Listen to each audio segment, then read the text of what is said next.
Ayun guys, at narito nga pala tayo sa Syntax One Technologies Computers guys. Tinawagan tayo isa sa ating mga katrabaho dati. So sinabihan niya ako na kung pwede akong mag-sideline dito. Sino ba naman tatanggi? Pwede tayo mag-sideline guys, on call.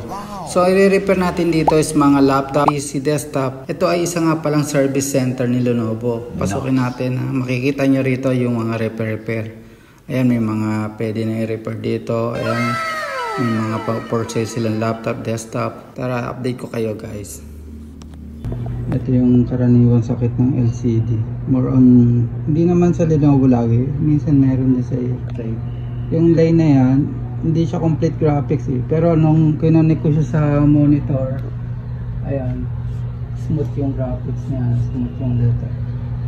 Brightness, ang sira talaga rito, yung LCD. So ayun nga, at nabinyagan tayo ng LCD ang problem for repair. So ito i-request na lang kay Lenovo na magpadala ng bagong LCD para pag pinalitan na natin, para okay na ulit ang unit ng laptop na for warranty. So yun lang guys, sa susunod ulit, bye!